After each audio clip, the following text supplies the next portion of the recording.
Desce no beat.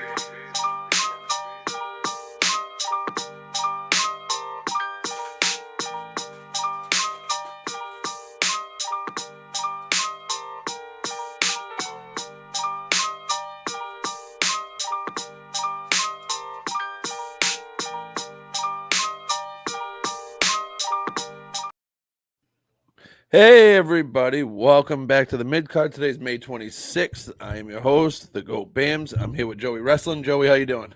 Not too bad, man. Not too bad. Just found out that I'm going to be having a baby girl as my father-in-law pops in the back. That was good timing. But yeah, I found out yesterday I'm going to be having a baby girl, so I'm going to be a girl dad. Pretty excited for that. I was just going to ask, how excited are you for that right now? Pretty excited. Obviously, I was hoping for a boy to be able to pass on my 32 knowledge of male wisdom, but that's not going to be happening. So now I got to kind of learn on the fly, but it'll be good. It'll be a fun time. I think that's everybody's initial reaction is they kind of like, I don't know why, every guy wants a boy. That's just kind of how it is. I think if you're a sports guy, yeah. My brother had that, and then his first kid was a girl, and that was it. He was just head over heels, and it was the best thing that's ever happened. And he's like, I'm glad I had a girl. So, I mean, congratulations, dude. That's awesome. I did see the video. Yeah, it was good. Golf swing's not half bad for a guy my size. I'm pretty happy with it. It did look like you drove that ball a long way. Yeah, it exploded. So there were just little pieces of it that went flying. But yeah, it was probably the most pressure packed golf shot I've ever had. Dude, imagine if you just whiffed. Just completely missed. There was like 30 people watching too. It would have been awful, and it would have been all over social media too. Oh, the first one's just a complete whiff. There was I saw one of those reveals. Somebody did it was like a baseball one, and their wife went to go throw it to him, and he just completely whiffed, and then it like hit the ground, and then pink dust came up, and then he was like, oh no. I forgot, dude, it was somebody on my Facebook, and I couldn't stop laughing. Like I must have watched that thing like 10 times. I've seen something like that too, yeah, where it's just like completely misses and it still blows up when it hits the ground. And it's like, that just is epically awful for you. I apologize. Yeah, you don't get a second chance once that thing goes off. Nope. And once the cat's out of the bag, it's kind of like, all right, well, this didn't go as planned. All right, let's jump into it. Pretty good weekend for wrestling. I like when pay-per-views like this come on like the holiday weekends. Like I enjoy this. Not that this one was late because it was the Saudi Arabia one. So you watching All In after this? I planned on it. I'm gonna find a link and try to watch it. Yep. I'm not paying for it. So. No, yeah, neither am I. But yeah, it can be found more than likely. Yeah, I got a couple we don't websites. Condone that. Oh, I do. Oh, I do. These guys are making so much. You know what I mean? Just put it on the streaming platforms already and stop trying to rip us off. Fair enough. Yeah, I was trying to save face, but if that's your stance, no. At this point, at this point, it's 2024. It should be on a streaming platform. Yeah, there's no. Even WWE, you guys already rip us off. Yeah, even WWE, in theory, when you think about it, doesn't charge $50 for a pay-per-view anymore. It's when you think about it, when you break it down, it's $5 or $7.50, whatever Peacock's lowest subscription tier is at nowadays. Right, and you still get that streaming platform, which Peacock has some good stuff on it too. Honestly, Peacock, in my opinion, is the best because just almost every show that I'd want to watch is conveniently on Peacock, including Traders, which if you've never watched Traders and like reality show gameplay that's like actually about the gameplay and not about like extracurriculars, greatest reality show on TV. Oh, I'll have to check that out. Yeah, I've never heard of it. I watch they have Psych. I'm a big Psych guy. Yeah, Psych. I watched that a lot when I was a kid. Yeah, it's like one of those nighttime shows. You know, like I throw it on, just no brainer, just throw it on, forget about it, and it's background noise. That and The Office and Brooklyn Nine-Nine, and it's all on Peacock.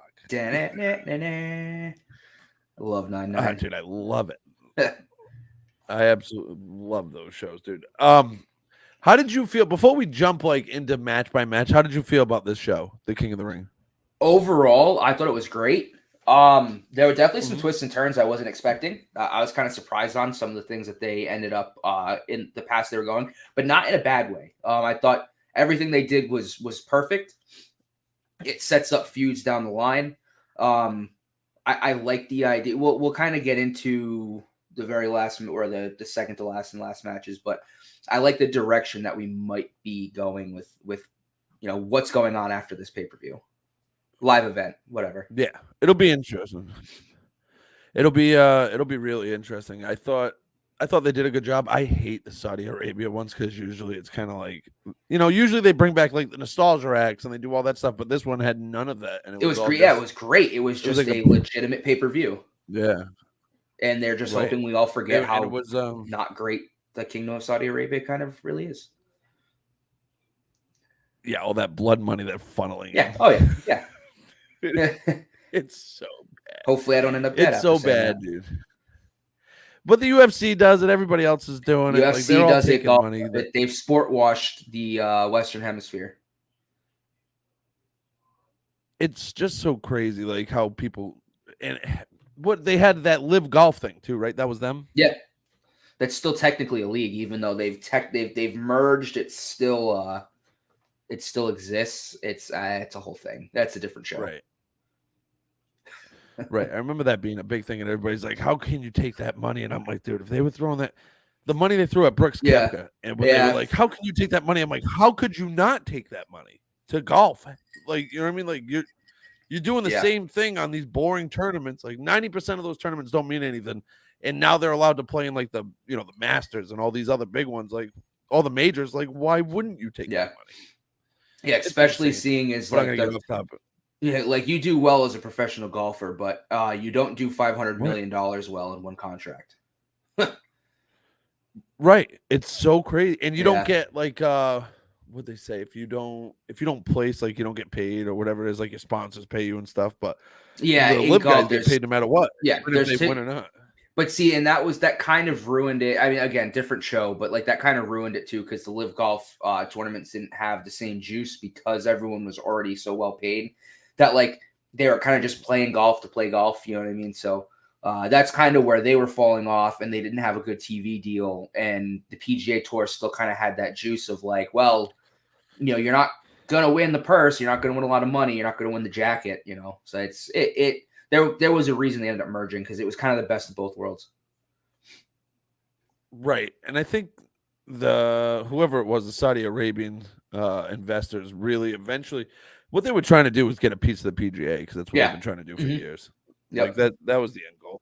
But that's another, like you're saying, that's like another show. We could do a whole nother show. That's a different show. Yeah. So let's jump into it. The first match of the night was on that pre-show. Thank God it was on the pre-show. Which that was a weird whole pre-show thing they did. It was like 2 hours long. It was way too long. I was like fast forwarding. I'm like, well, what the hell is going on? Because like I watched the replay of it because I forgot it was on immediately. So I'm like, oh, I can just, dude, what? Too much. But we had Bianca Belair and Jade Cargill versus Candice LeRae and Indy Hartwell. I love Indy Hartwell. I think she's doing great right now. I feel like she's putting out her best work.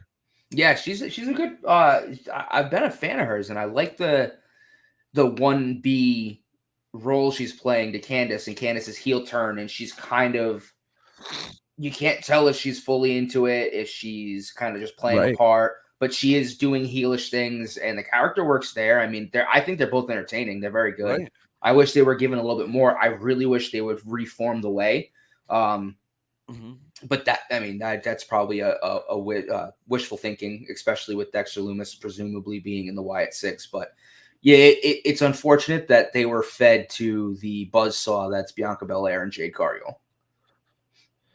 Yeah, and they weren't even impressive in the match at all. Like, I don't know. Jade, she looks like $1 million, and she's not polished as a wrestler yet. Like, and I know that, but like sometimes when she does stuff, I'm like, oh, that's not. It doesn't look great. It doesn't look great. You know what I mean? Like, I think they can do a better job of hiding it, maybe. Or I know they tried to in this match because Bianca took the majority of the minutes, but it wasn't a great showing, I don't think, for Jade.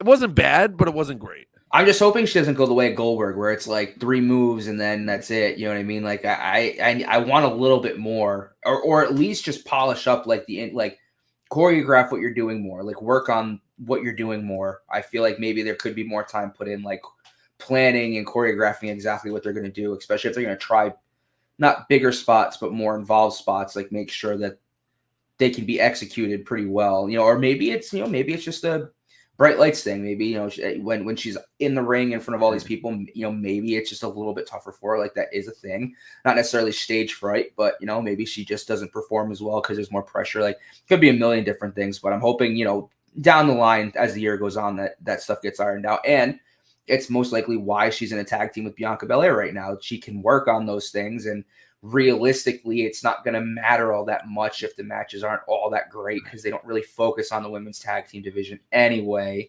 and they can build a story in the background, It allows her to get in front of the audience and get the work done still, and so they're getting a return on their investment is what they're doing. Right? Yeah.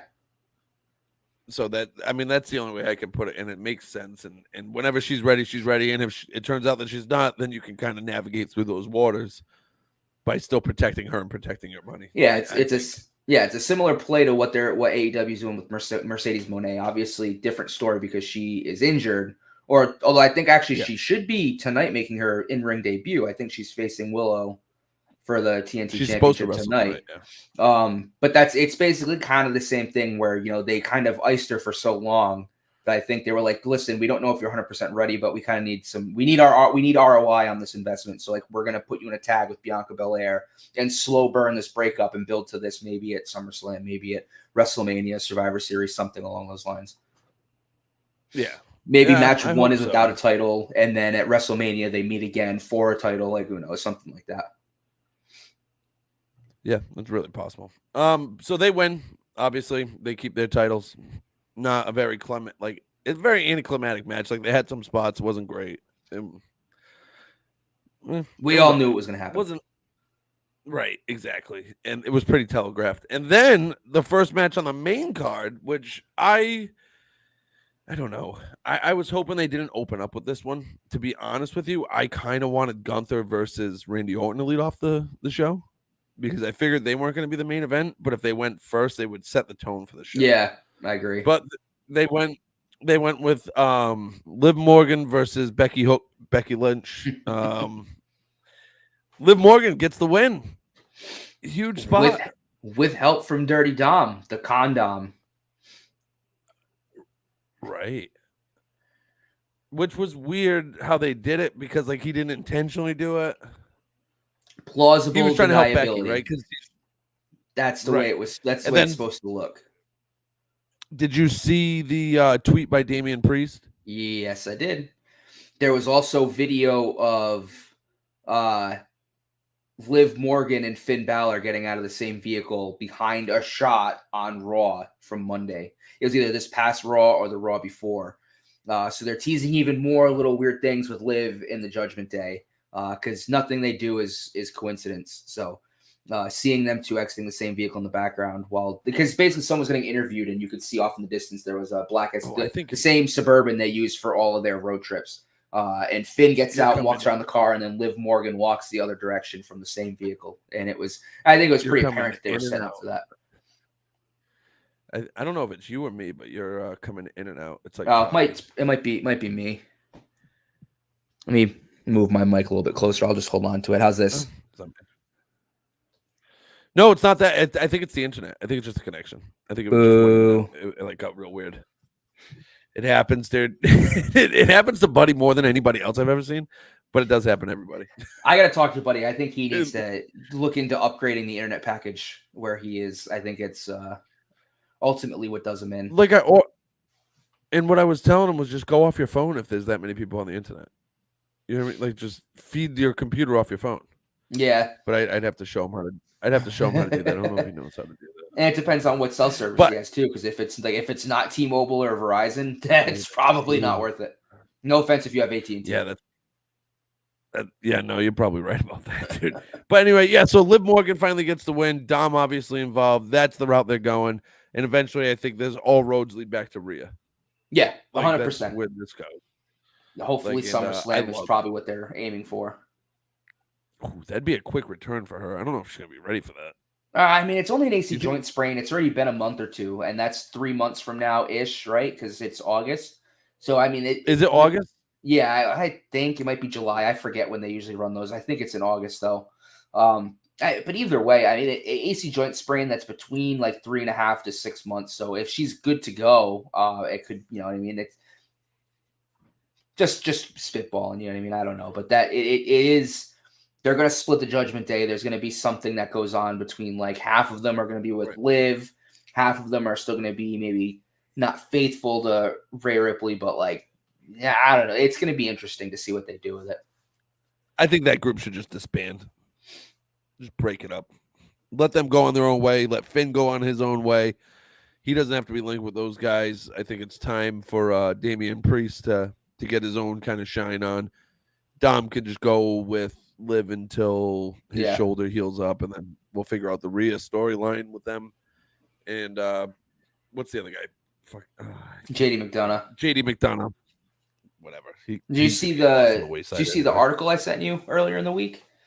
No. There was they're calling it a tease. I just think it was strategic placement. That in a shot with the Judgment Day draped over something, but it was like very in view, was a Finn Balor Demon t-shirt, or something with the Finn Balor Demon logo on it, that was very visible in the background. So some people caught on to it and think that there may be teasing of the eventual return of that demon persona. So that could even hint more towards a split too.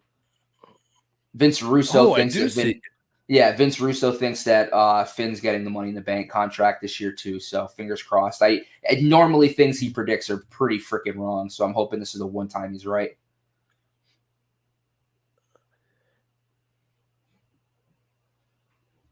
Yeah, I don't know. I like Russo, but sometimes he's off the mark with some stuff. Oh, he's usually always off the mark. He's usually pretty bad.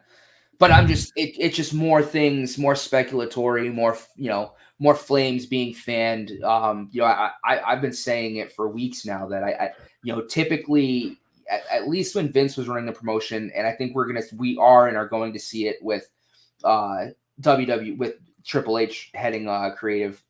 People when they re-sign, especially bigger names, because like Finn could go anywhere and be a big name, but I think him re-signing and basically saying like this is where I'm gonna die here basically. I think they give him another push. I mean, and again, I don't know if it's gonna be a big push, heel, face, how long, but I think he will get at least a world heavyweight championship run. Maybe he won't get the WWE championship. Whatever. I think he should. Eventually. I do too. Bias, definitely. I do too. But I think at least they put a main roster title on him at some point within the next 2 years. I just think it's just they're going to reward him for re-signing. I agree with that. I wouldn't mind seeing him take the Intercontinental title. I do want to see him in the title mix, though, like the world title mix, because I think he deserves that. I think he deserves that. Bias aside, I mean, I just think in general, the dude has been a workhorse. He fought back from injury. He's changed his persona. He's gone heel. He's brought the Prince back. He's done he's done everything that they've asked him to, and for the most part, excelled. There was a period of time, obviously, when he was like the inordinary, like whatever he was kind of calling himself, the inordinary extraordinary. It's something weird, but he was definitely getting labeled as a very boring wrestler, and that was a big thing. But I think he's remade himself a few times and shown that he can do character work. He obviously his in-ring talent is immense, so I think it's only a matter of time. Yeah. No, I completely agree. Sorry, I was putting our podcast in a few different other groups. I had forgotten to do that. To the AEW fans, I'm sorry, we're not going to have time to cover the shows, but I'll do some kind of a video after tonight, I think. Maybe we'll do a show earlier in the week, and then we can talk about all the other stuff. Like we'll talk about Raw and the AEW pay-per-view. That's going to be tonight, because I am going to watch that pay-per-view. I think I'm excited to see Malachi Black versus Edge. I'm excited. Like they have a good card. Like I just want to see what that entrance is going to look like for Edge. It's going to be interesting. They're going to do a Brood-like entrance. I don't know if they could copy it exactly, but it's dumping the bucket of blood, which again, for a organization that didn't want to do gimmicky things and have, like if they wanted to focus on the wrestling, like you're sure calling back to some old like gimmicky style things, but mess with it. So with the Edge stuff, with the Brood thing, I think this has been a long time coming because he wanted to do this in the WWE, and the WWE told him no. Yep. Yeah, they were like, no, listen. And he's like, I think that fans do remember this, and I think they would like to be rewarded for remembering it. And so I think this is more like an Edge nod to his fans for like calling out the Brood and stuff like that. So like, I'm excited to see it. Hopefully, I mean, why wouldn't Gangrel be a part of it? Yeah, exactly. I think he's on their payroll or something too. Like they have him. There was something I remember, an article about him being involved with AEW at some point, and like they were going to do something with him and had to pull it because the WWE kind of did like a Brood entrance for Edge at one point where he came up from the stage with the fire and they did like the breathing and stuff. Obviously, just Gangrel wasn't with him, so they were. Right. I remember AEW was going to use him in some way and then ended up pulling it at the last second because WWE kind of beat them to the punch. So I'd expect to see it again tonight as his entrance. I think so too. I think you're right about that. So the next match, we get the Intercontinental Championship match. It was a triple threat. It was Chad Gable, Bronson Reed versus Sami Zayn. It all ended, I think, how we expected it to end. But the twist was there already with Otis and Chad Gable. I like that. Yeah, with Otis kind of really having that like mental, like should I, shouldn't I, and then deciding to do it, and still ended up hitting Chad Gable anyway. They're just planting seeds, right. Man. I think Gable still gets this Intercontinental Championship at some point. Otis maybe is going to be the guy that dethrones him. Maybe it's a short turnaround. Maybe they feud for it. I don't know, but they're planting the seeds. And like I said, I still firmly believe is another guy who I think that good character work in sportsmanship should be rewarded. I do think nothing against Sami Zayn, but Gable as a heel should hold that championship in the near future. Right now, I feel like it's his time. I don't see how you can deny it. He just got hot at the right time. And you got to reward that. Like, he's going to run with it. And him as a heel makes a lot of sense considering all the shit you put him through. So why not give him a chance? It's working, like it's almost like a little bit of an edgier Kurt Angle when Kurt Angle went full heel. Like it's just a great, it's just a great gimmick that he's got. And again, 100% thinks the dude's so strong. Like they did a spot, they did the triple German suplex spot, but like he was the bottom German suplexing Bronson Reed, who was German suplexing Sami Zayn. Like Bronson Reed's a big boy. Like that's a lot impressive. Wow, it's impressive. Like the guy works hard. He looks good in the ring. Like give him the Intercontinental Championship already. I just want Bronson Reed out of my mid-card title picture. Just keep him off my TV. I do not like of boring. Like he's just very boring. Like there's nothing.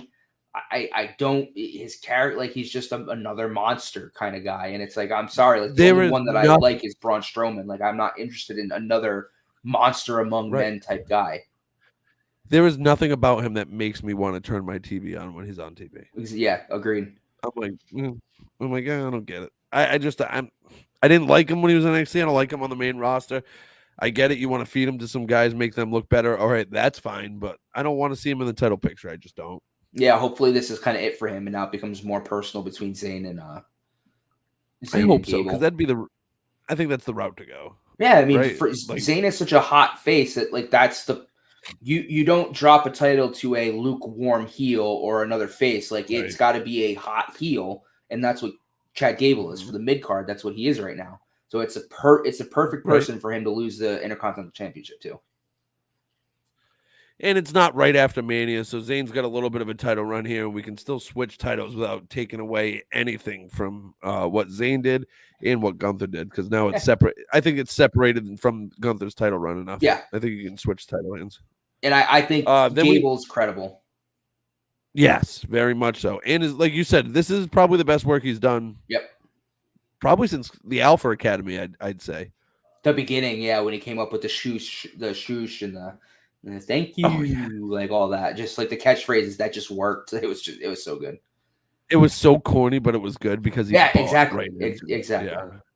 Where he bought into it and it made sense. It was like the Bo Dallas thing. Like Bo Dallas was cheesy as hell, but everybody bought I Everyone bought into it. believed, man. Dude, I'm such a big Bo Dallas guy. Like his early NXT work was so amazing. Yeah, like I mean, but if you believe in something, yeah, if you can get behind it, like right, take whatever they give you, take it and run with it, and try to make the best out of it, and it'll show. You know what I mean? Like something that the WWE says all the time, like just make it work. Some of the dumbest characters in the world get over. Like it just happens all the time. Goldust was over, maybe in a heel way, but like Goldust was such a strange character. He did it so perfectly. Doink the Clown even got over for a little bit. Like say whatever you want about Doink. When Matt Bourne did it, it was a good gimmick for him. Yeah, it was really good. Anyway, before I get too off track, because I will get off topic talking about Doink, Nia Jax somehow defeats Lyra Valkyrie. How? I mean it makes sense, and I'm glad that they didn't necessarily insult the not intelligence, but it's one of those things where like in a world like where does a smaller person like Lyra Valkyrie get over on Nia? Nia's been doing real good heel work. She hasn't been awful. She came back after being let go. Like she's kind of just stepping into that heel. Like she's fully aware that basically the majority of WWE fans hate her, to the point where in her interview she said, like, I know none of you wanted this for me, but she said, I know none of you wanted me to do this, but I did it for me, or something along those lines. Like, you know, if they're gonna put her in a title scene, you know, maybe she'll beat Liv, or you know, maybe they feed her to oh my god, who's the women's champion? Bayley. You know, like maybe she goes up against Bayley and it defeats Bayley. Like I don't no idea how they're gonna go with it, but it makes sense to me. I just wish it wasn't she her, gets a title shot at SummerSlam, right? Yeah, that's what I'm presuming is the I just don't know if they've specified, because I've seen with the men's winner I think it's on your brand. Let's say, because I've seen the men's winner, they've talked about which championship he's getting a shot at, but I've also seen other people talking about him potentially feuding with Cody, which we'll get into why I'm very excited if that's the case. Previously mentioned on the show. Yeah. But Gunther's on Raw, right? Yep. Spoiler. Yeah, so wait, we're not there yet, man. I don't see it. We haven't gotten to that's that. The very next. That Nia Jax, that move at the end of the match was very well timed and well done. That was cool that she did that. Like I thought that was cool. It was one of her best matches, to be honest. It was when she needed to put on a good match. It was one of her better matches. Yeah, I'm just not a fan of Nia.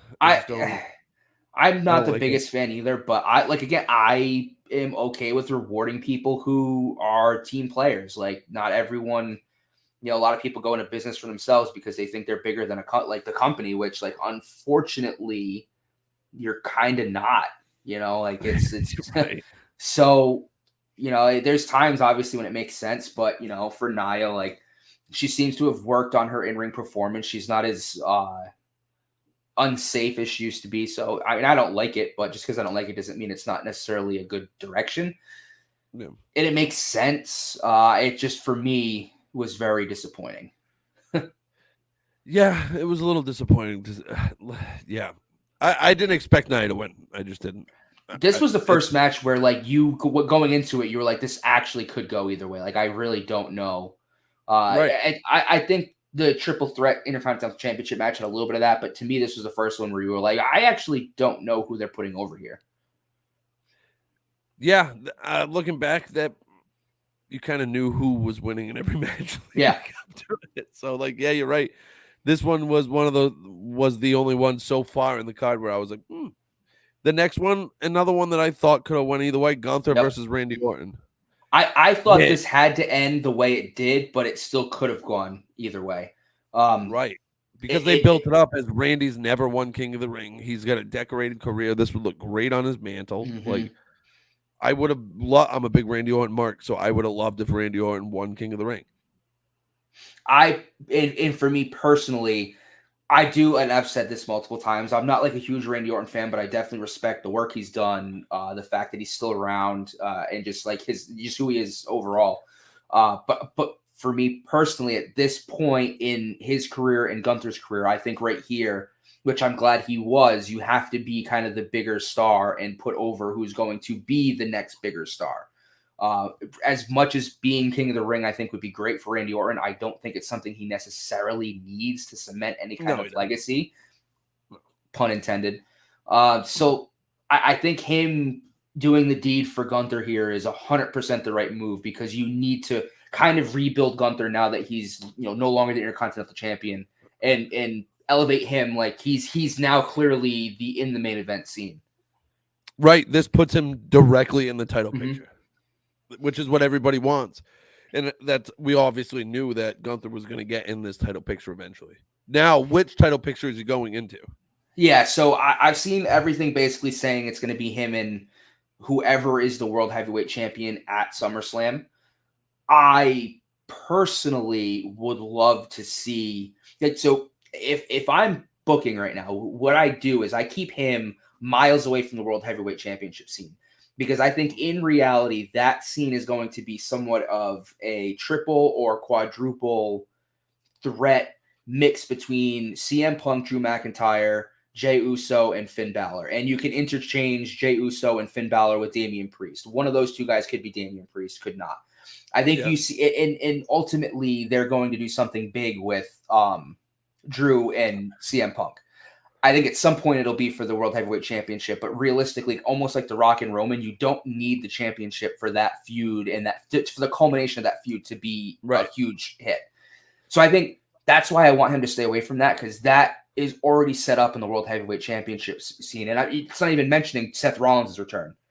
I've said it before, and I will say it again, especially, we're going to go over what we went over, the No Way Out pay-per-view. We haven't had a legitimate star heel and legitimate star face in this company in decades.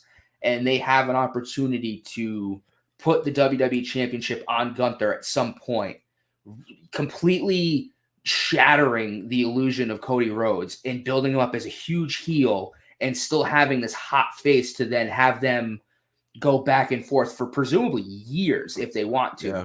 Flip-flopping the title every so often and creating almost, in my opinion, the same thing that we had with The Rock and Stone Cold, and to a degree Triple H as well, because there was a period where the four of them were kind of the top three. You're missing a rivalry Nope. You're missing a rivalry that did that for years, that carried the company too.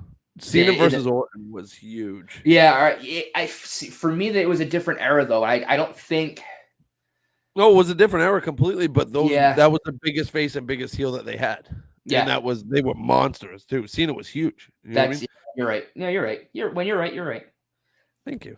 But I used to enjoy that as a Randy Orton mark. That was like my favorite. You know what I mean? Because it took forever for Orton to get over the hump and all that stuff. So, hey, he was the youngest champion in history.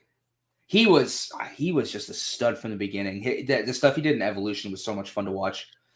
They had that down perfect. The four of those guys were perfect.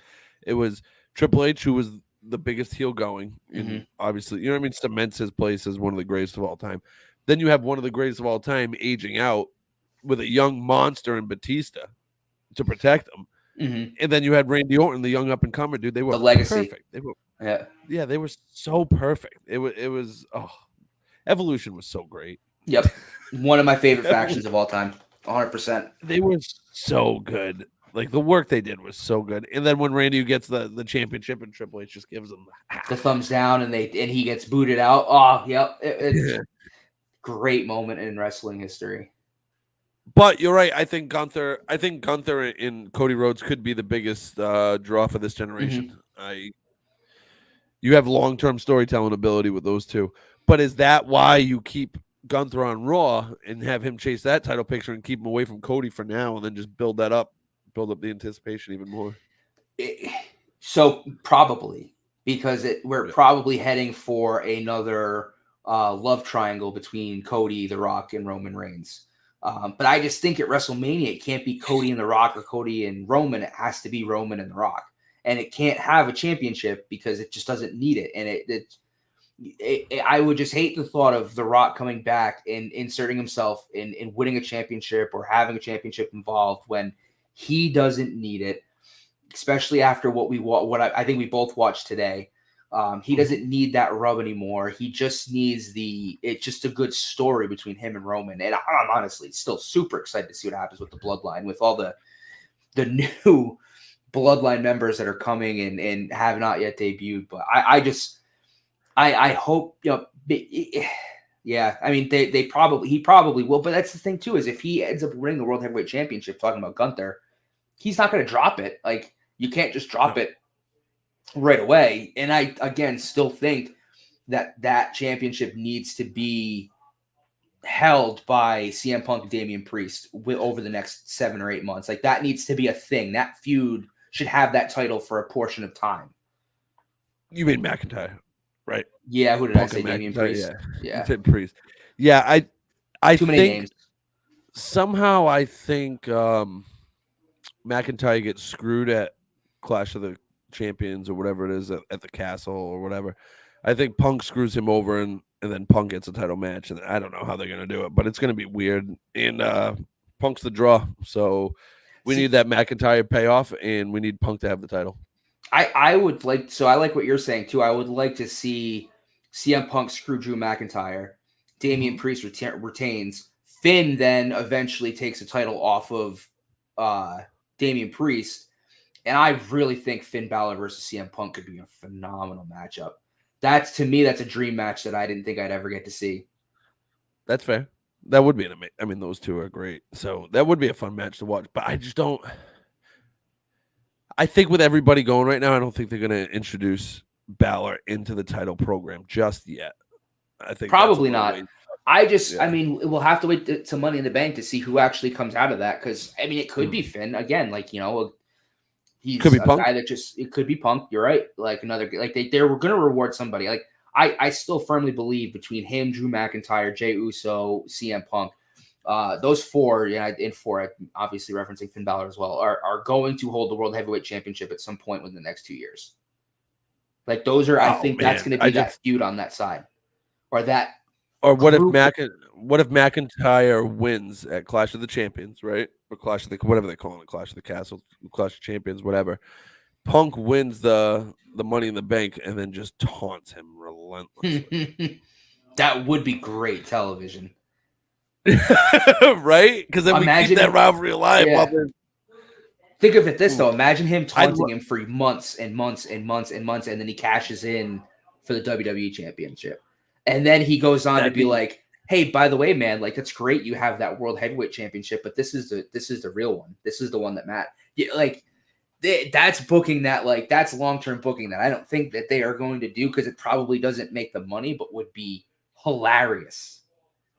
It would be hilarious. I that might be the way they go. I'd love to see Punk with the Money in the Bank just teasing McIntyre every time he turns around, him just holding the briefcase. Like, and Punk would cut like some of the best promos too. Yeah. Like that, dude. Oh man. He'd be the one that like one day would open it up and be like, hey, this is empty, by the way. Like, I'm messing with you with an empty briefcase. Like, something stupid. Like, there's nothing in here, man. Dude, he would be the perfect one for that. Mm-hmm. I'm talking myself into this, like I'm writing it and I'm getting excited, and that's probably not even the route they're gonna go. It's gonna end, and it's gonna be like, it's it's gonna be someone completely different than what I'm thinking of. Yeah. All right, main event time: Cody Rhodes versus Logan Paul. What a match, dude! What a match! I enjoyed it. I do not like Logan Paul. I respect him for what he's done in WWE. He continues to impress every time he steps in that ring. I think this is why he works as a heel so well, because like fans like us, like I also hate Logan Paul and the fact that he is a character in the WWE. But like, goddamn, did that guy pick it up quick and just puts it? He's athletic and he has an idea of what he's doing, and it works really well. It's surprising to see someone who is this talented, who's been around for a year and a half, and isn't really a full-time performer.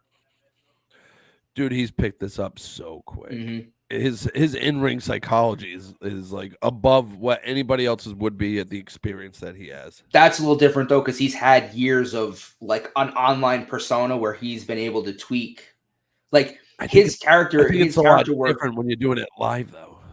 I mean, a lot of, I guess, live in front of people, yeah, definitely. But I'm not going to necessarily give him the mic work and the promo work because I think it's something that he has been technically working on for a very long time. It just he's just a showman, and it translates well in front of people. But it's the moveset that he has. I mean, dude, he frog splashed Cody through a table, and that's like a spot that like you'd think a part-time guy would never do, and it looked really freaking good. Dude, he's just so good. And it annoys me because I don't like him, but man, is he good, dude. And that's why he still has the United States Championship. Yeah. I will say it's set up perfectly for LA Knight to pick steam back up to beat Logan Paul at SummerSlam for the United States Championship. I would think that that's coming, right? Because they got to take that U.S. title off him soon. Yeah, so they had a little stare down on Raw or SmackDown, whichever, I forget which, SmackDown, a couple weeks ago, and it's like I've seen rumors online and on some articles that like that's probably the next route they go, and it in theory when you think about it, like LA Knight, who has cooled off a little bit but still has like whenever he enters the ring, like he has the fans in his hand. What perfect way to get him instant face, not heat, but like. Instant like credibility as a face again by taking the title off of someone who, despite how good he's been, is unanimously hated by the WWE universe. Right. I completely agree with that. I think that would be amazing, dude. What did you think about the match in its entirety, though? Did you? I thought it was really good, but again, it's one of those matches where I'm glad it was as good as it was because there was no way that they were letting Logan Paul take the WWE Championship off of Cody Rhodes.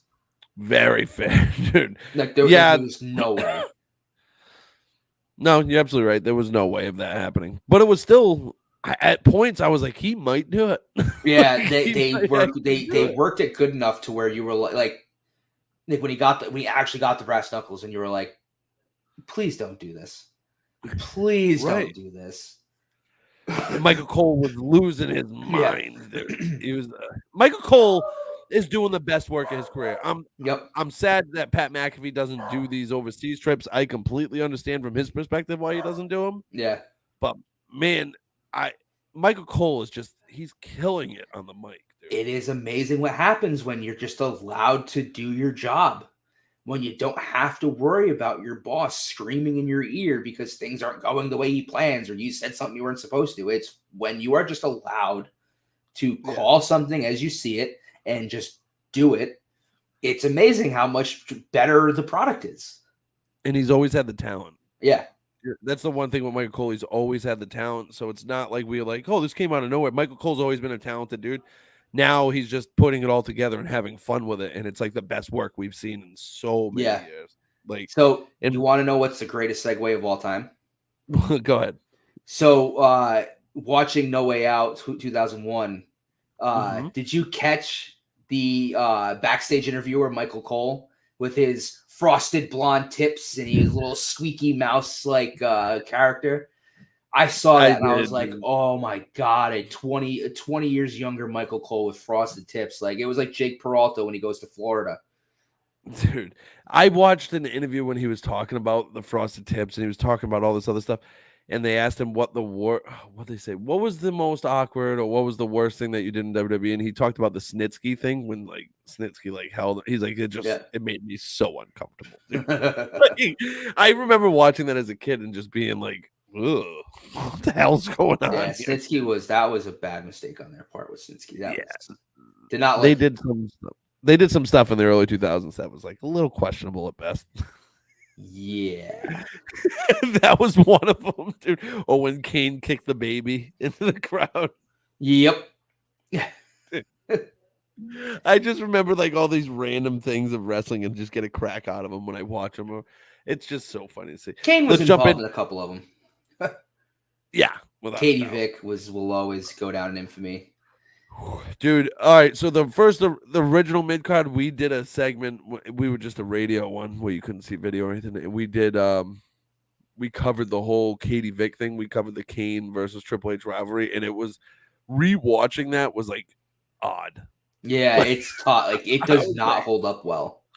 no, dude, it was so weird, dude. It's so strange. Oh man, I just remember all three of us were just like, I'm not uncomfortable. great. Yeah, we were all like this. We really watched this as kids, dude. Like, I love when the WWE messes stuff up like that. It, just burns. It's just burned into your memory forever, dude. It's so It's like, awful that it's never escaping. like the Papa Shango in Ultimate Warrior gimmick. Like that will be forever burned into my mind. Like the Ultimate Warrior just like shaking and puking and anyway, so the first match of let me change this ticket. Oh, wait a minute, got one too. When the boogeyman bit off the boil on Jillian Hall or whatever her name was, his face. Oh yeah, dude. Oh god, that's right. I forgot about that. Or when Mark Henry, when Mae Young gave birth to a hand. To a hand. Oh my god. Like that was another one. Oh, we should do like a top. We should do like a top 10 cringe list, and I'll try to pull up videos. I 100% agree because it could get real weird real fast. There's so many weird things in wrestling, but that's what makes wrestling. It's so much fun. Like you just never know. You think it's going one way, and then Mae Young, an 80-something-year-old woman, pops out a hand. You think it's gonna be normal. Yeah, you think it's like somewhat normal, but then you're like, oh, she's 80 years old, and now she's giving birth to a hand. Yeah. I miss stuff like that. Like that stuff was great. Anyway, Rikishi versus Matt Hardy. Disqualification. Rikishi wins. Not a great match. No. Great. It was a short one. It was only a few minutes long, so it wasn't like it dragged on or anything like that. I think this was after Rikishi's push too. Yes, or like on the backslide, because this was after Kurt Angle had won the Hell in a Cell, where the Undertaker kind of like choke pushes Rikishi off the cell into the hay truck. That's right. Yeah, I did it for the Rock. Yeah, that Rikishi did get a good push for a little while. He was interesting to watch. I didn't mind Rikishi, but this was a quick match. He takes the loss. Matt Hardy gets the win. This is before all the Edge stuff, obviously, because he's still with Lita. Mm-hmm. It happens quick. Matt Hardy, man.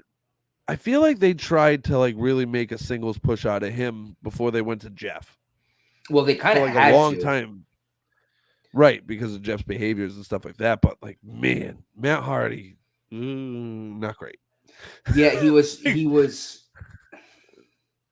As the kind of version stale one, yeah. He was. Oh, version one was when he had those things on the side of the screen when he was like, Matt Hardy doesn't like. Yeah, he's like Matt Hardy doesn't like mustard or whatever it is. Like he just, I used to love that. He loved mayonnaise and like stupid shit like that. I would always love when he did.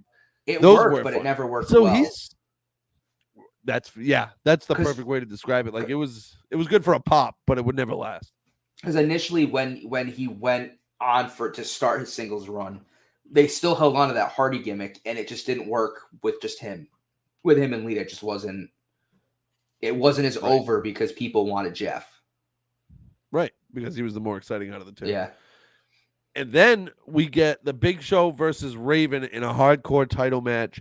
I completely forgot about the 24/7 rule until everybody started piling out of the locker room. Same. And then Raven loses the title mid-match, by the way. To Billy Gunn, right? And then he wins it back just in time to take a choke slam from the Big Show. And so the Big Show beats Raven. Dude, that was so strange. Like I forgot about the 24/7 rule. It was even weirder that like Billy Gunn won and then his music hit, but like it played for a little bit and then stopped, and then they kept wrestling. And then and then Raven, you know what I mean? Like they would keep, and like the Big Show's music played after he won, and like it played for a little bit longer, and then he started kicking the crap out of Billy Gunn at the ringside. And I'm like, I think they're trying to play you out, man. Like your music's playing, like just leave. Like he's dead. Go, dude. That was a wild match. It was good. I thought it was pretty decent. It was just too much going on in like the towards the end of it. I was like, what the hell's going on here? It was Like very crazy. it was. Dude, you know what That happened? 24/7 rule is so weird. You know what really had had me? Steven Blackman coming out with his freaking nunchucks, dude, and just going to town with nunchucks. I'm like, dude, what? I forgot this guy was a thing. Like, I forgot all about this. Dude, Steve Blackman was the best. And then Hardcore Holly with his stiff chair shots. Dude, you've obviously heard the stories about Hardcore Holly and like how stiff he is and all that stuff. Yes. And then when you watch it back, you're like, oh man, he was laying it. But it's not like he meant anything by it. That's just how he did it. Sometimes he was one of those guys, I think, who was kind of a dick to like people he didn't like or young superstars. Yeah, but you expect that. But I'm saying, like, in entirety, he was stiff with everybody. He would take liberties on some guys that he didn't like. But man, when he hit you, man, that you had to feel it. Because you're right. Those chair shots that he delivered, I was like, oh yeah, oh dude, my goodness. And then this one of the better a 4-way title match for the Intercontinental title, stacked to the gills with Eddie Guerrero, Chris Jericho, who was, I think this is like prime Chris Jericho too. 2001. This was right before his big push. This is right when he started gaining steam in the WWE, like when everything started to click for Jericho. Then you had X-Pac, underrated wrestling mind in the business. Like you hear Scott Hall, like when he was alive, talk about it, and Kevin Nash talk about his mind for the business. And then you have Chris Benoit, obviously. What a match this was, though. 4-way title match for the Intercontinental title. I thought they did a good job. I don't like 4-way title matches because I feel like it takes away. Like there's too much going on at times. I feel like. Yeah, you're right. And there's always, it starts out hectic, and then there's always 2 people outside the ring, 2 people inside the ring, and it always flip flops, and you get a hectic 3 minutes, and then 2 other. It's a very like predictable. It's predictably played out, and I think there's a reason you don't see them as much in the WWE nowadays. Because when you think about like when's the last time you really can remember seeing one like that, because they do require a lot more work to make them look legitimate, if that makes sense. Right. No, yeah. But for a 4-way title match, this one was a pretty good one. At the time, it was probably 4 of your best wrestlers that you had. I mean, I still, in the grand scheme of things, I was never a big X-Pac fan. So I don't think he necessarily belonged in this match, in my opinion, from the outside looking in. I'm sure there was like storyline as to why he was there or something, obviously, because we're watching it kind of out of context. But in my opinion, like looking at it, like to me, he was the odd man out, where it was just kind of like, because like Justin Credible comes in to like help him out, and it's like, you two do not belong here. Like you are in the wrong. This is the wrong neighborhood, man. Right, but he filled in that match pretty well. I mean, he's very athletic. Like he had like that, the spinning back kick that he does, I think it looks really good. Just to me, I would have liked to see, I don't know, somebody else there, but it is what it is. Like it's fine. I thought it was great that he was the one who got pinned. Like as he's sitting there like jumping up and down, like, yeah, I kicked Chris Benoit in the face, and then he gets pinned. He gets like back, like I don't even know what that roll up's called, but it's a schoolboy, right? No, it wasn't a schoolboy. It was because Jericho like German suplexed him. I forget how to describe it, but it's like a bridge. It's like something with a bridge. It's like a backpack bridge or something like that. Oh, but, yeah. But yeah, so that was a great match. I thought I really enjoyed it. I was like super excited when Jericho got the win too. I was like, this could go. I thought Eddie was gonna win. Yeah. And then I was like, I don't remember Eddie having the IC title. It did remind me of how kind of weird Eddie was on the mic sometimes, though, or how like. Yeah.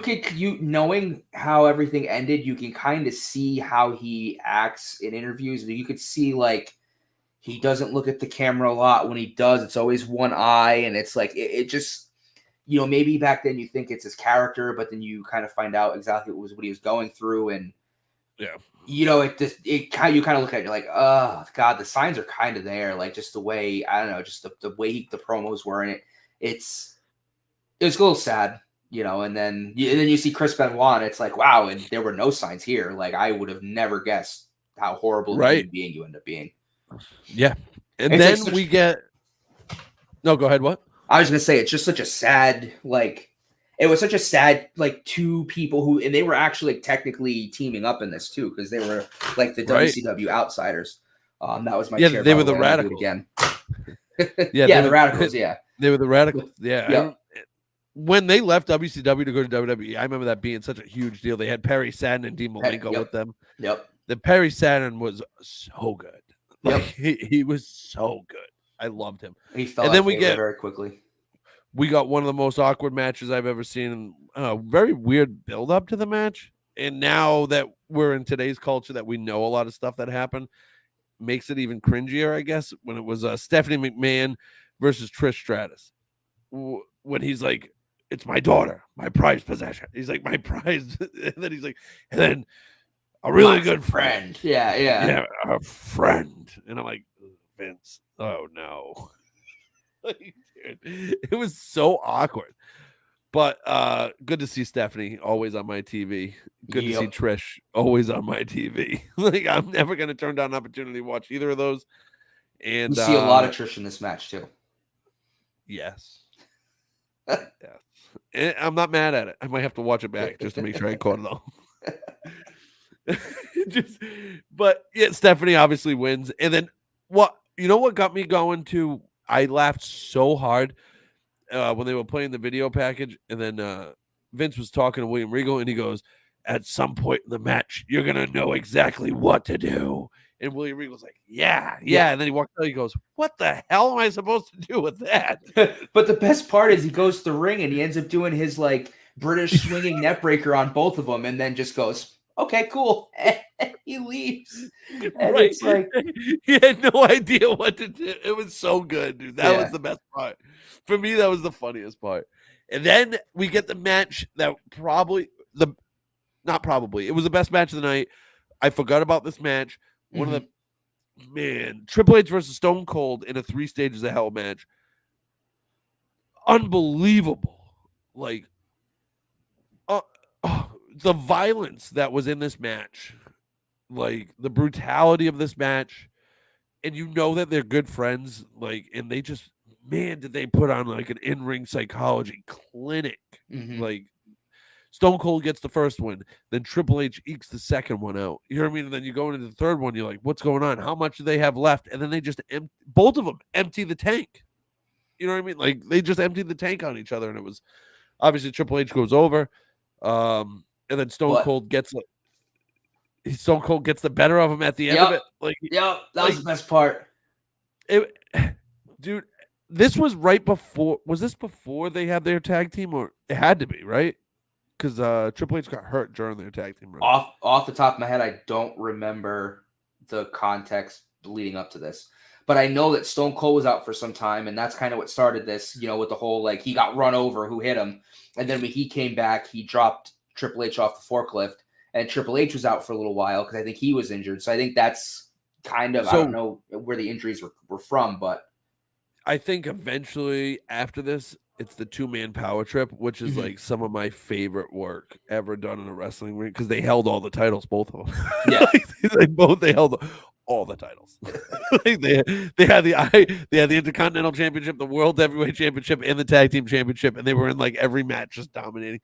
But these two, man, they went to what a match! Like, if you're watching this and you haven't seen this match in a long time, go watch Triple H versus Stone Cold in the 3 stages of hell, because it. What'd you think about it, Joey? Because this was unbelievable. Like, I forgot all about this match. I think I texted it to you. Like, watching the match, like, I realized, like, whenever they show video packages from, like, the Attitude Era, or they show anything that Triple H or Stone Cold have ever done, like, they take so much from this match in particular, because, for one, looking at the video package leading up to it, like, they both did some of the best work ever. Like, Stone Cold couldn't touch Triple H, or he, I think, would get kicked out of the company. Triple H would have been suspended if he touched Stone Cold. So, like, when they went to sign the contract, Triple H pedigree Stone Cold, and Vince McMahon's like, "Oh, you're going to be suspended." And Triple H is like, "Actually, I didn't sign anything yet." And then he signed it, and Vince is like, "Ah, ha, ha, ha." And then Stone Cold stuns Stephanie McMahon. Triple H loses his mind. And then, like, Triple H pedigrees JR, and they're like, "Wow, Stone Cold and JR are such great friends." And it's like, that one you don't got me sold on completely, but that's fine. But the build-up was great. And the match was the one of the defining matches of, I think, the Attitude Era. Wow. Like, don't get me wrong. Obviously, Stone Cold, The Rock. You have The Rock and Kurt Angle, and The Undertaker and Kurt Angle, and all these guys. There was a lot of defining matches, but this specific match was the best, the most overfaced that has ever been in this company. In my opinion, Stone Cold is the most overfaced that's ever been in the WWE. And you have one of the best, and I'm not going to say, I say one of, because this is arguable, but one of the best heels who's ever worked as a heel in this company. In a match where literally, I mean, they hit each other in air quotes, with everything they could have possibly. I mean, there was barbed wire bats, sledgehammers, tables were broken. I think just had everything. If you look at longevity and you look at money drawn and seats filled, I think Triple H goes down as the best heel the WWE ever had. I wouldn't argue against that. I think a lot of people would, and rightfully so, but I personally would not argue with that at all.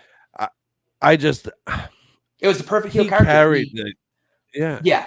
He went from being like a little rich prick, the rich blue blood, to being this vile human being that everybody, Triple H, you son of a bitch. Like, yeah. You know what I mean? Like, well, he did the ultimate heel move, and I mean, he did actually marry the boss's daughter, but like in kayfabe, like abducted the boss's daughter and like went through a drive-through marriage thing and like got her to like, you remember that story where like she married him under not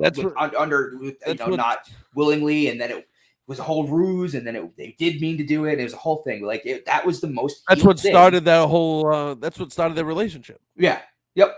Yeah. If you ever watched them break it down, Vince was like, "I think you should date a guy like Paul." Like, you know what I mean? Like because he was always friends with Triple H. He's like, you should date a guy like him.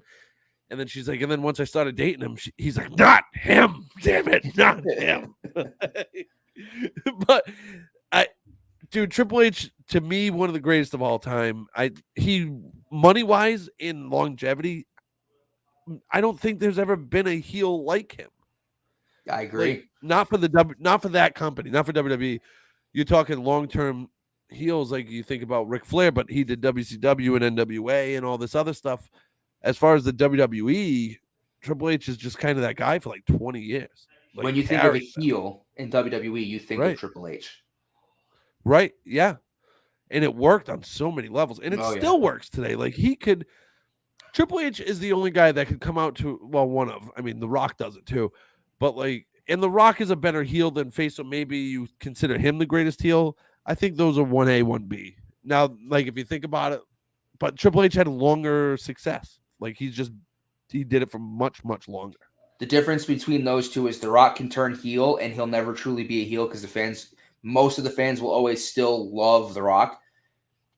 The only time Triple H works as a face is when he's reviving the DX gimmick. That is the only time he is ever a true face with every fan unanimously behind him. Once he turns, everyone hates him again. He is just unanimously like, and it's the line's blurred now because he's obviously the chief content creator, whatever he is.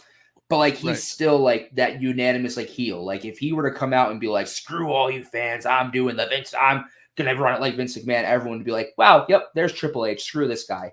Like it would instantly, he would get heat again. It's just he's the ultimate heel. He's so good, dude. I have an autograph. I got myself a Triple H autograph, and I told myself, I literally remember it coming up in the auction and the guy telling me that he was going to have a Triple H piece. And I was like, I don't know how much this is going to cost me, but I'm getting this piece. Like, because Triple H autographs do not come about. Mm-hmm. And I got it for a steal. I got it for like half the price it should have been, but it's because I jumped so high right off the bat. You know what I mean? Like it was like opening bid $50. And then it was like somebody was like, all right, I'll bid 75. And I was like, all right, 150. And then the guy was like, whoa. He's like, 200. And I was like, all right, 275. And then he stopped. And then I was like, here we go. Like, then he kept typing. He goes, I'm afraid you're gonna jump this out. I'm like, yeah, that's I had a limit in my mind, and I was willing to go to like $360 or $370. This is like a few years ago. Mm-hmm. his autographs are worth like $500-$600 because he doesn't sign. Yeah. Like Triple H doesn't do the signings that all these wrestlers do because he doesn't have to. Yeah. Right. He doesn't have to. So that makes his shit more valuable. Yeah. And it's like on an old photo too. It's like the old Hunter Hearst Helmsley ones. And I was like, I need this. As a Triple H fan, I need this in my life, dude. And I got it for a good price. I just remember being like, dude, this is gonna cost me a small fortune. And it cost me a pretty penny, but it was worth it. I got it. It'll be hanging up. You'll see it. Mhm. I think my wall will be done in like 2 weeks. I'll be finished completely.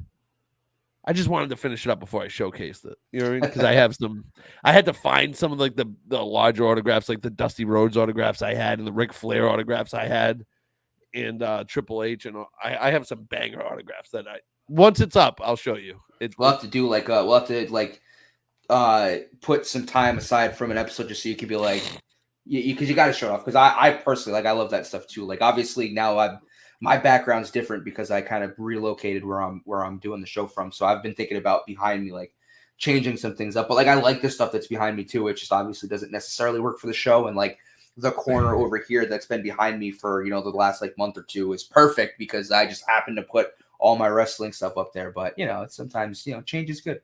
I do want to point out though, before we move on from this match, it also had, for one, because I haven't seen it in so long, great Triple H entrance, great historical Triple H entrance with the game, and he spits the water. But what I also think was one of the best entrance music changes of all time, Stone Cold going with Disturbed's entrance as opposed to just the generic music he used to have. I am a huge fan of actual bands doing entrance music. I loved Slow Chemical, Kane's entrance that was done by Finger 11. Obviously loved like Evolution by Motorhead. I loved, obviously Aleister Black was Code Orange, and a lot of Bray Wyatt's entrance music was done by Code Orange. The WWE did this to a lot of guys, but the Stone Cold one I think was like the best one that they did. So there were a few. So this is now I'm gonna like super nerd out. They had an album called WWE Forcible Entry, and it had so Triple H actually had one by Drowning Pool, but I don't think they ever used it because obviously the Motorhead. He was a Motorhead guy, like he loved Motorhead, so he would have never changed. But Drowning Pool did a version that they might have used a couple times. That was when This Fire Burns by Killswitch Engage was what came out. Yeah, that ended up becoming CM Punk's first. I think like one of his first WWE entrances. Rob Van Dam. They did a version of his. I can't remember off the top of my head what the band was, but it was called Fury of the Storm. Actually, I think it was Shadows Fall. Now that I remember. I'm looking it up. I just looked up the album, right? Dude, it is one of the best albums you could ever listen to. There's so much good music on there. They obviously had the Undertaker Limp Bizkit. Yeah. They had the Stacy Keibler's one, Legs, done by Kid Rock. Oh, you know what one I might be thinking of though is Reckless Intent. I think that's the one I'm thinking of. Not Forcible Entry and Reckless Intent are two of the better ones because they had actual bands doing some of the entrance. But this was all done by bands. Yeah, Cypress Hill was on it. Like, wow, dude, they had so. Yeah. I miss the WWE albums. Like, do you remember? Like, Aggression was one of them too. Yep. That was one that was like really good. They were promoting on the whole No Way Out pay-per-view. They were promoting WWE Music Volume 5 that had the Rock Pie song on there. Do you want some pie? Dude, I just remember like, was it Volume 4? That was like the banger one. They had like every great. Yes, it was. Volume 4 was like they had Break the Walls Down. They had the Big Show, No Chance in Hell, Sexual Chocolate. This is a Test. They had the Mankind one. They had the Stone Cold regular theme song. They had D'Lo Brown's. They had the Brood. They had Ass Man, which classic. I loved when that music hit when he won the Hardcore Championship. I was like, oh, I miss this music. Dude, and then they had the Ministry one for the Undertaker. They had My Time, Triple H, which was a great theme song. They had the Edge one. I think Stephanie came out to that one. I think that was her entrance music. Was the weird, like I say weird, but just because like of the I don't know what the guy's saying at the beginning. He's not saying anything. You know what I'm talking about though. But yeah, I think she came out to that. Yeah. But I do miss those. Like in Volume 3 had the best theme song of all time, and I'll take this to my grave. The greatest WWF theme song ever was The Oddities by ICP. That thing was such a banger, dude.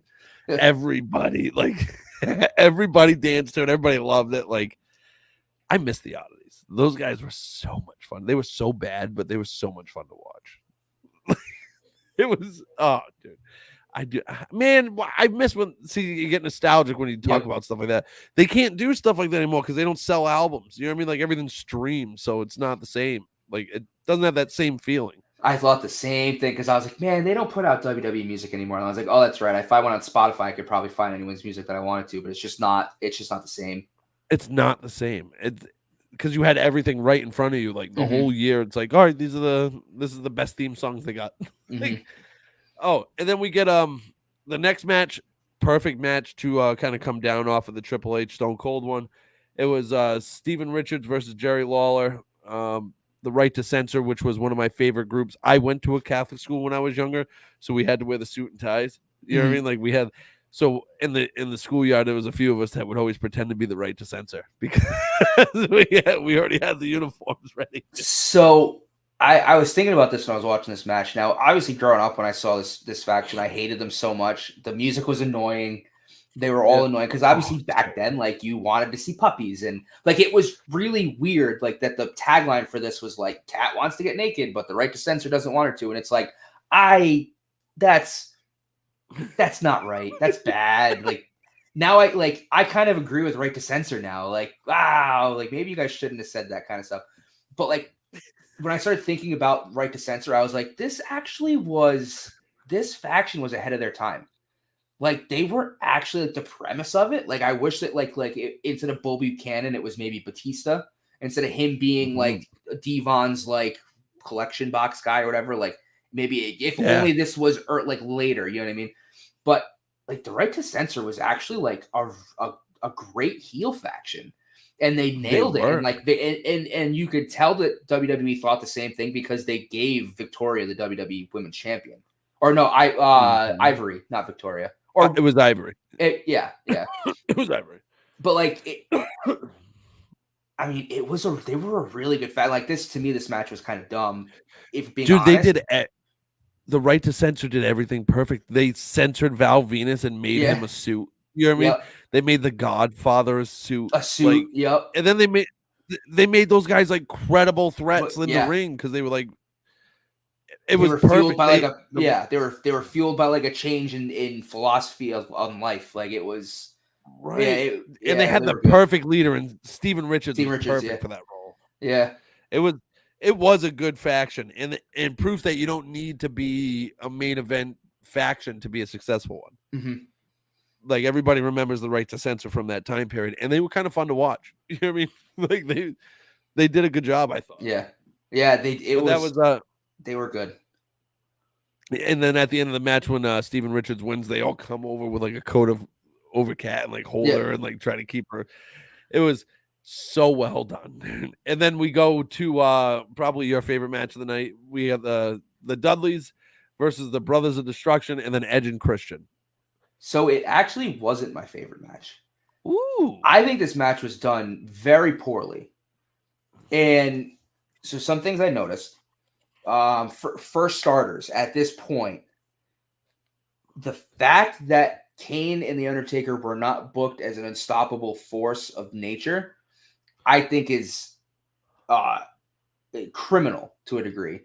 The fact that they were relegated to like kind of knocked out on the side of the ring early, and they got in and got their offense and choke slammed the hell out of everybody.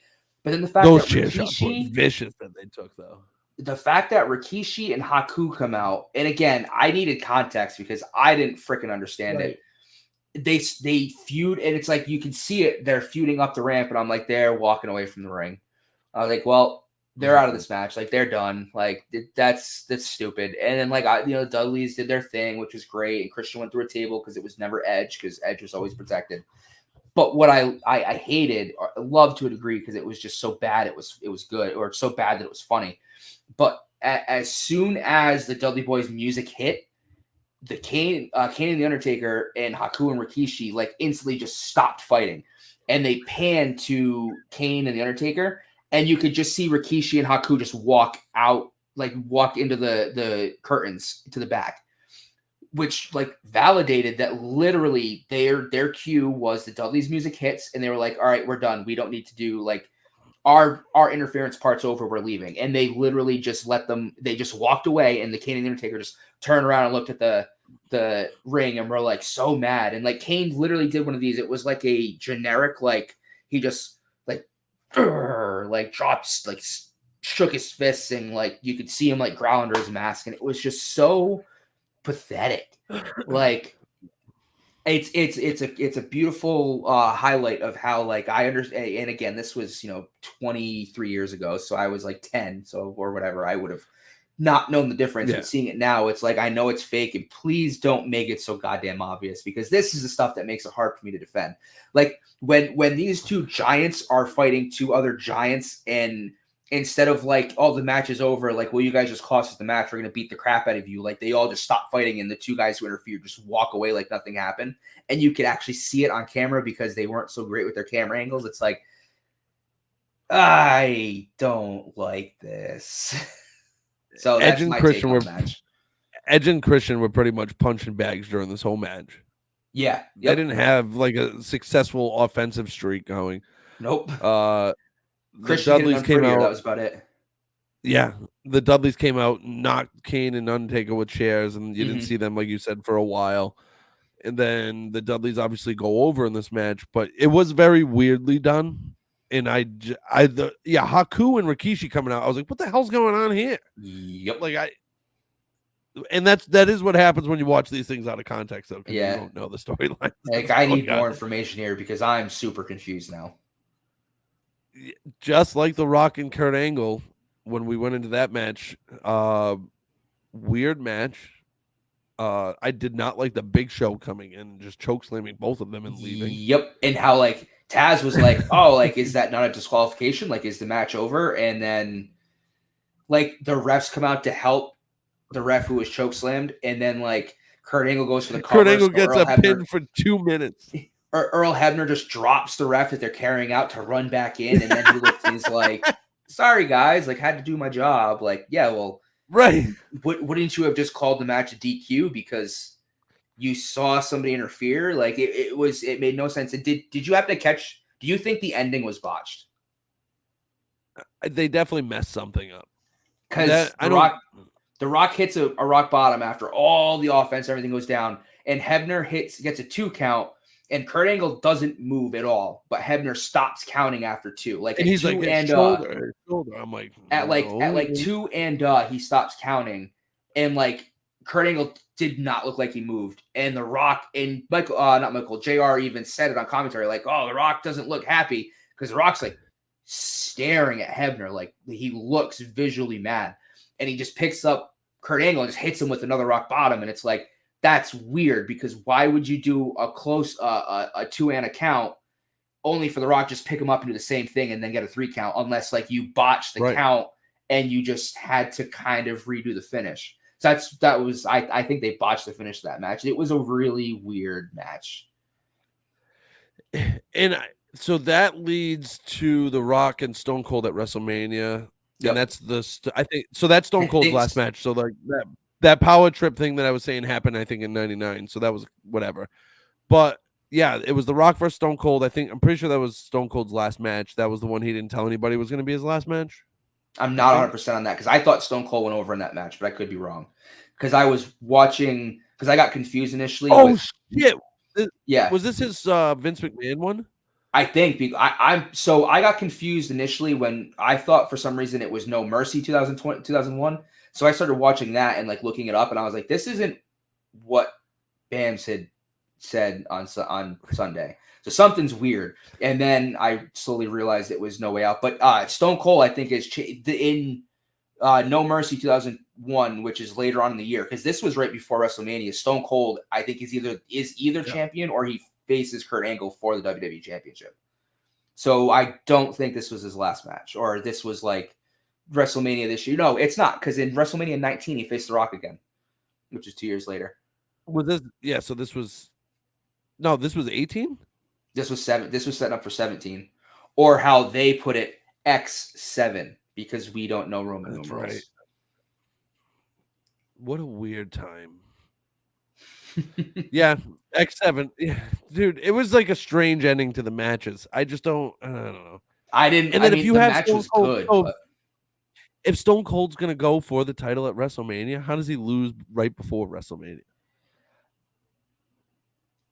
That's one of those things where like you can kind of see it though, because one, Triple H was also a huge star, and two, like it was a Yeah. 3 stages of hell match. Like it took like everything Triple H could throw at him to win that. So you know what I mean? Like he uses a sledgehammer, the barbed wire bat. Like I didn't mind that as much. What I think bothered me was they clearly didn't think Kurt Angle could carry the company into WrestleMania. So since Stone Cold was the King of the Ring, not King of the Ring, Royal Rumble winner, which surprise, surprise, who did he beat to win the Royal Rumble? Kane, greatest Royal Rumble participant ever who never won. They clearly did not think Kurt Angle versus Stone Cold would draw, and were like, we're putting the title on The Rock so it can be Rock and Stone Cold at WrestleMania. Which you can't hate that result. No, but still though, like 2 months into it, it's a little bit of a weird decision. Like I think at that point, like maybe you should just see what Kurt Angle can do, but it's Vince McMahon's WWE. It was a panic. It was definitely a panic decision, Yeah. I think, by them. Mm-hmm. You're absolutely right. Where they were like, no, we need The Rock to have the title. Yep. Like this is overall. What do you think about the pay-per-view? I mean, it's hailed as one of the best pay-per-views of that era. I think it was the last pay-per-view of the Monday Night Wars as well. So it is. It rightfully was. It was a stat card. It was one of the best pay-per-views that WWE put out in that time. What do you give it? 1 to 10? 8.4. I like it. It'd be an 8.9 if the Undertaker and Kane looked like the Undertaker and Kane. That was the only thing holding it back. I'm gonna give it a 7.8. So it's just above average because of that 3 stages of hell match. But there was I think there was too much interference. I think it was just across the board. Every match had some interference and some because what it was is they had so much big name talent on the card, and they had to protect the big name talent that wasn't because in the scope of like we know the careers of these wrestlers. When you have Kane and the Undertaker, I keep wanting to say the Kane. When you have Kane and the Undertaker, and you have the Dudley Boys, and which I thought was funny when the announcer announced the names, it was Christian and Edge, not Edge and Christian. I was like, "Ooh, Edge probably hated that." When you have a triple threat tag match like that, like in no world should either Edge and Christian or the Dudley Boys go over Kane and the Undertaker, because they're just not on the same level. Like they're nowhere near the same level. I don't care if you want to argue that Kane was overall like a perennial mid-carder.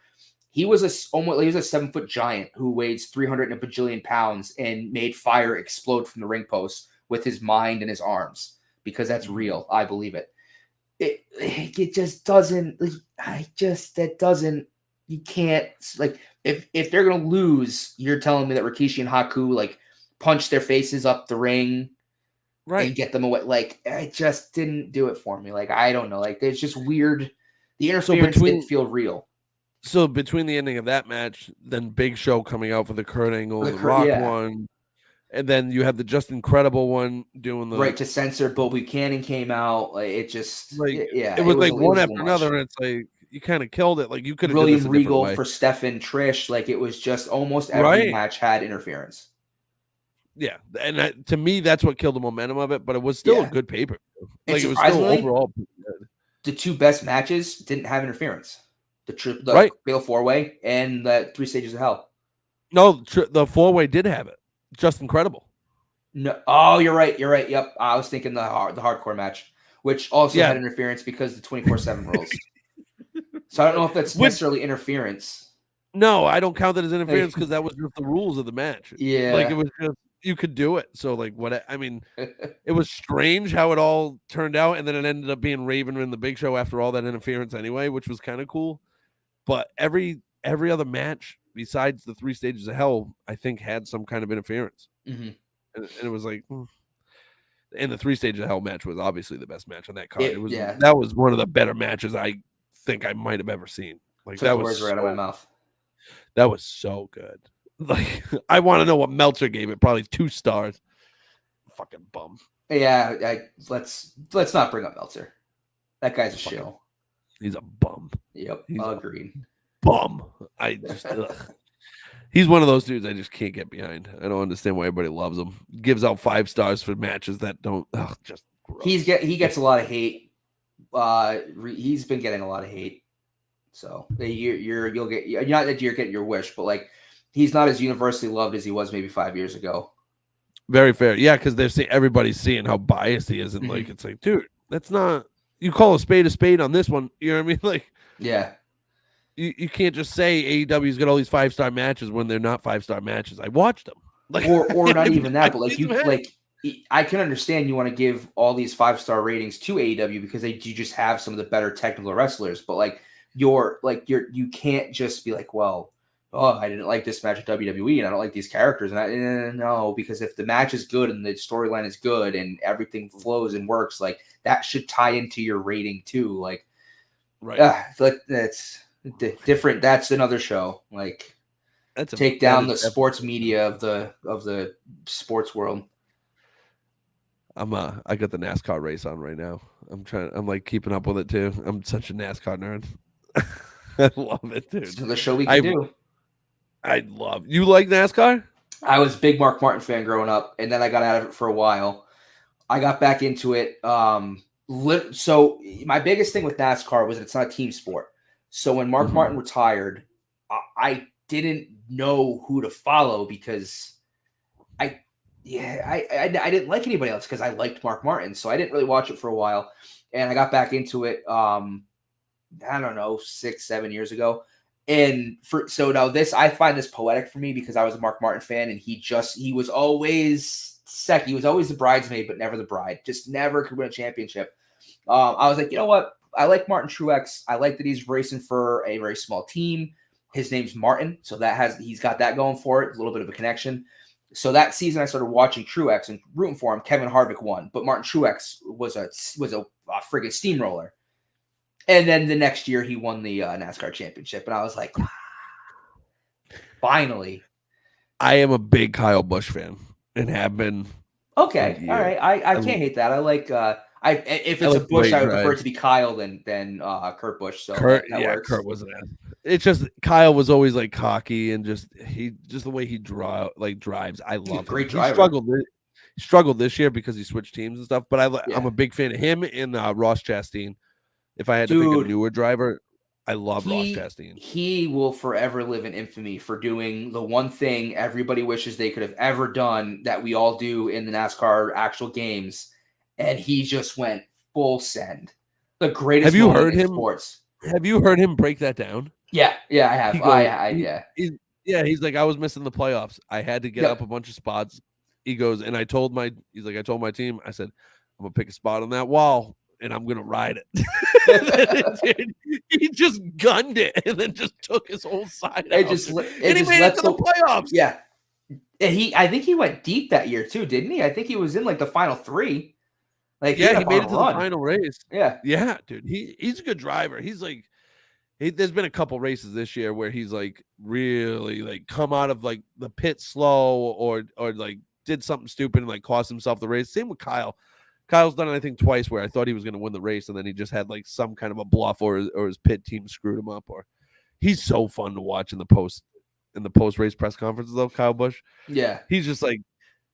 There was one, he goes, yeah, I raced the hell out of that car. He's like, that was all talent because my team sucked today. Who did Chastain just knock the fuck out of recently? Wasn't that him that got into the big brawl last week? After that was Kyle. It wasn't it. Yeah, but wasn't it Ross that knocked the fuck out of Kyle? I thought it was both of them. No, it was oh my god, what was his name? Or was it Danica Patrick's ex fling? That guy, I forget. It was one of the two. That's gonna bother me now. But I know one of those two that we're talking about that you're a fan of are involved in that, and it was Kyle. It was Kyle. As much as they say, like I get it staged, but like they were like that was a legitimate brawl. Yeah, that was a brawl, dude. So in that race, if you watch it, Kyle gets bumped off the line, and then he just returns fire like that next lap, and that's when the guy, I think it was True, it might have been, was it Truex or Reddick? Oh no, it was Stenhouse. Yeah, Ricky Stenhouse. Yeah, Danica Patrick's old boy yeah. toy. Yeah, it was Ricky Stenhouse, and he got mad, and I'm like, I know I'm biased because I'm a Kyle Busch guy, but I'm like, dude, this dude you just tried to wreck Kyle 2 laps ago. You don't get to play victim after you bump somebody. If you're going to trade paint, you're going to trade paint. You know what I mean? And if you're going to trade paint, I don't think I'm picking Kyle Busch to trade paint with. He's a vindictive son of a bitch. Dude, he will crash both of you to make sure that you don't get up on him, dude. That's just how he is. I love him, dude. He's so funny. Oh, when he what was it? He blew by Kevin Harvick. Harvick was pissed or something like that because he traded paint with him one race, and he was like, "Yeah, Kevin Harvick." He goes, "Who?" I don't. And like he goes, "Yeah, I don't." Oh, it's Keselowski. He's like, "Yeah, I don't know who you're talking about." And they're like, "Yeah, number 12 car." He goes, "Oh yeah, I saw that car. I passed it." And I was like, "Oh, dude, he's such a dick." And his kid, I follow him on Instagram and stuff. So like, his kid is like a prodigy, dude. Like of course, he's like 8 years old and like racing with kids older than him, and he's just so filthy. But your dad's Kyle Busch, so like obviously you're gonna be good. You know what I mean? I love racing. I just always have. I love racing. It's so much fun to watch. It's such a basic sport, but I just love it so much. It's not the same. I don't think it's the same as when it was in the 90s and the early 2000s. Well, for me, I lost interest when like Jimmy Johnson was like I fully recognize he's one of the greatest racers, NASCAR racers of all time. I get it. But there was so little competition for him because I think he won 7 straight, wasn't it? Like something ridiculous. Like, yeah. And it was at the tail end of Junior and Jeff. Gordon and like there was nobody stepping up. And Tony got one in between there. Well, he got a second because the first one he won. Kyle got 2. I think Kyle got 2 in that championship. Busch has 3. Kyle's got 3 right now, right? Kyle's got 3. Kurt's got 1, if I remember correctly. I think Kurt won one a couple years ago. I think Kurt won a couple years ago. Yeah, I think Kyle's Kurt's got 1 and Kyle's got 3, if I'm not mistaken, right? Something like that. He's either got 2 or 3. Yeah, I think it's 3. I might be giving him too much credit, but I'm pretty sure. But he's one of the other best racers of like this kind of decade, this era. Like he's so good. If you put together all of Kyle Busch's wins on all the different circuits, he's arguably one of the best drivers of all time. Mm-hmm. Like if you go trucks and the Xfinity and then the NASCAR like Cup race, like he does dirt too, right? Or wheeling or something like that. Yeah. He doesn't do it as much anymore, but he still does it. He's just one of those dudes that just loves to race. Yeah, like he just loves racing. So when he gets in a truck, I love watching him because he's gonna have a great race. Yeah, like he's fun to watch in trucks. Him and Chastain won a couple weeks ago in the trucks too, which was good to see because he hasn't won dick in the NASCAR series this year. It was good to see him get a win. I was like, yeah. But yeah, I could talk NASCAR forever. It's a different show. Different show. We'll have to do a mostly sports show, but we can't call it mostly sports.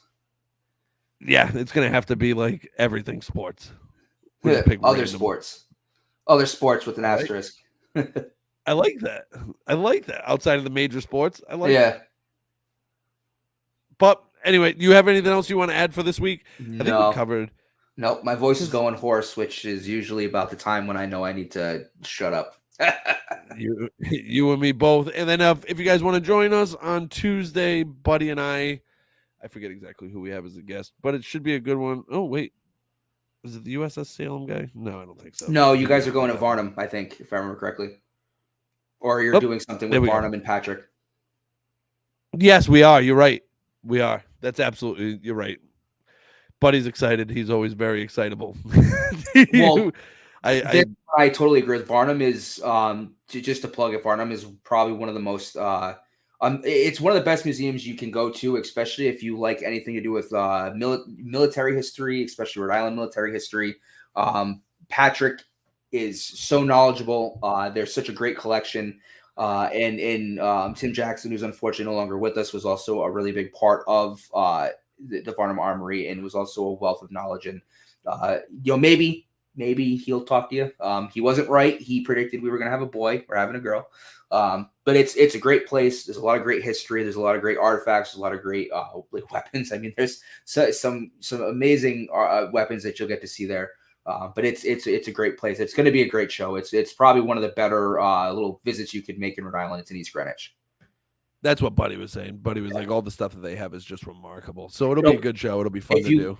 If you like history even a little, some of the things that they have there will blow your mind.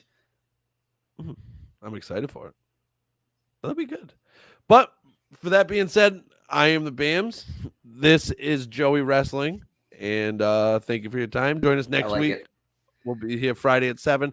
Enjoy Buddy and I on Tuesday at 8 o'clock.